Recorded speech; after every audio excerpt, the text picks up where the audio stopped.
Just a few days ago, the third round of the U.S.-China trade negotiations ended abruptly. What was originally scheduled to be a 4-day meeting wrapped up in just 1 day. Officially, it's being called a pause, but in reality, nothing was accomplished. The talks went nowhere. Meanwhile, Trump shifted his attention elsewhere and made a high-profile visit to Russia. Some analysts say this was a power move to pressure China, especially as U.S. demands reportedly surged to extreme levels, including up to 5% increases in various trade quotas and calls for China to dramatically expand its imports of American goods.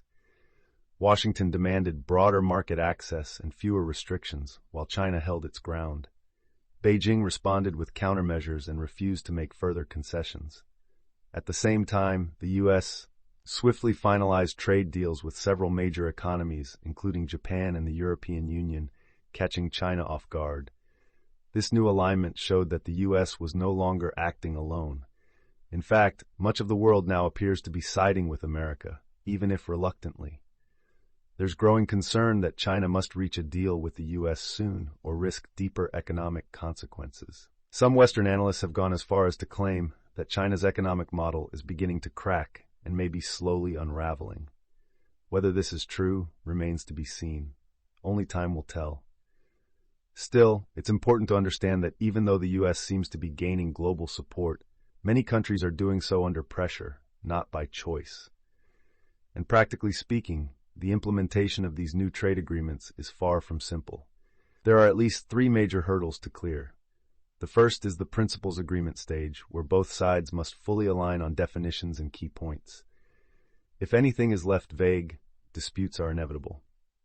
The second hurdle is the execution framework, which involves outlining specific timelines, locations, conditions, and responsible parties. This is labor-intensive and time-consuming, especially when one side is set to benefit disproportionately. Often, loopholes are built into the fine print to allow for delays or reversals, especially after political events like midterm elections. A good example is Brexit. It took over 4 years after the referendum to finalize trade terms.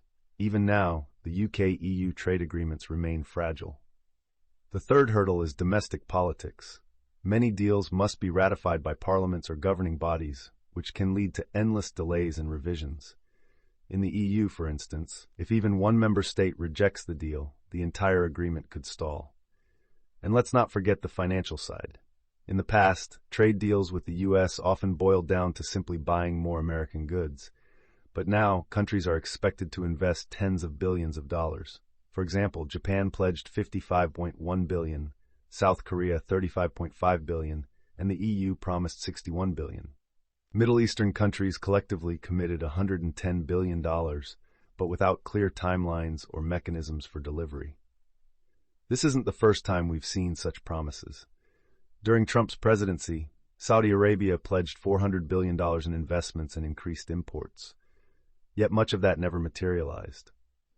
China also fell short on its Phase 1 trade deal with the U.S. by 2020.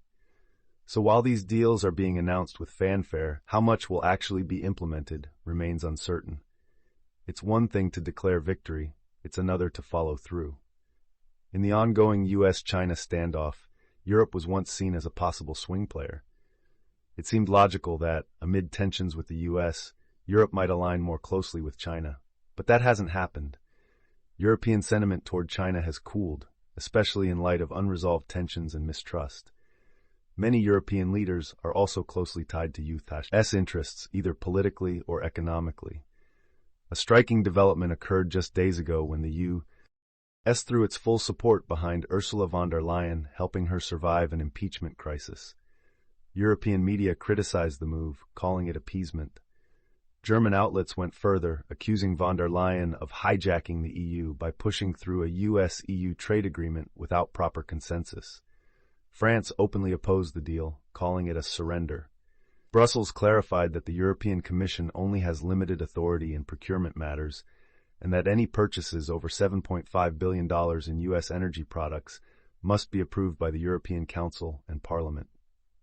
The legal mechanisms are complex, and the numbers are questionable, especially when you consider that in 2014, the U.S. exported just over $3.1 billion in energy products globally. With global demand for U.S. energy rising and American production limits being tested, it's unclear how these promises can be fulfilled. If prices rise too much, they'll trigger inflation, something the Trump administration wants to avoid. In theory, countries like France could kill the agreement unilaterally by voting it down in Parliament. Even if they don't want to stand alone, they could partner with other EU members to block it. Unfortunately, Europe remains fragmented. Italy has aligned with Trump, hoping to gain preferential treatment. Spain, meanwhile, has opted to pursue its own talks with Beijing. The EU is now split into factions. Some support the deal, some oppose it, and others are stuck watching from the sidelines. For the U.S., this agreement clears one final obstacle before going full tilt against China. Trump's long-standing goal has been to decouple the U.S. economy from China's. Initially, the strategy was to impose tariffs to push Chinese goods out of the American market. But production costs rose, and dependency on Chinese products persisted. Now, in his second term, Trump appears to be shifting strategies. Instead of just targeting China directly, the U.S. is redirecting Chinese-bound tariffs toward third countries, encouraging alternatives, and weakening China's market share through indirect competition. This is part of a larger plan to sideline the WTO and create a new global trade order, one that excludes China. If the U.S. can strike bilateral deals with enough major economies, it could effectively isolate Beijing from the global trade framework. However, unlike Japan or the EU, China's manufacturing dominance is far more entrenched. Its supply chains are embedded in nearly every aspect of global production. Digitalization and distributed manufacturing have changed the game.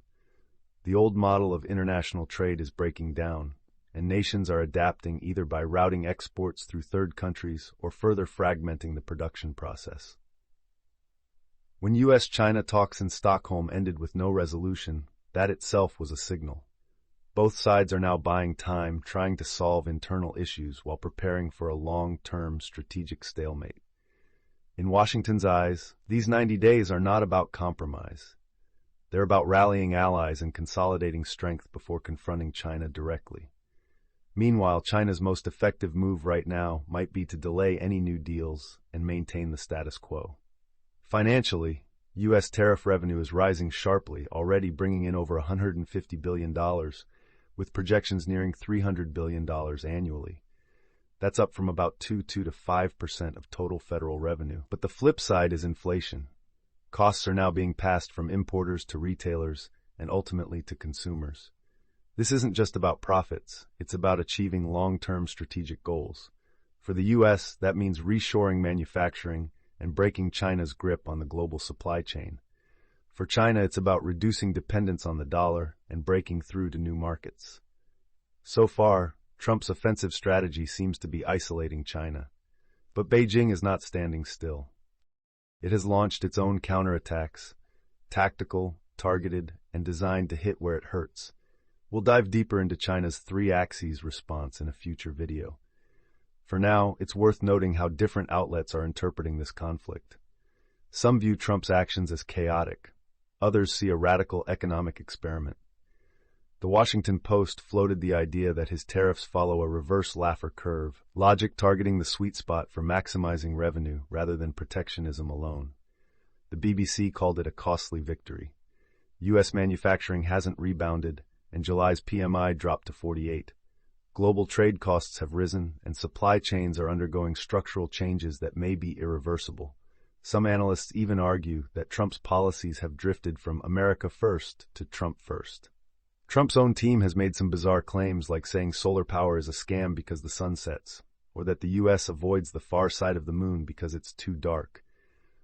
One official even claimed Japan and the U.S. fought side by side for justice on Iwo Jima, an absurd distortion of history. But regardless of rhetoric, the facts are clear. Trump's trade policies have effectively ended the post-World War II era of globalization based on tariff reduction. The world is shifting from integration to fragmentation. Regional trade blocs are on the rise. The balance of global commerce is being reset. That wraps up today's discussion. As always, we welcome your thoughts in the comments.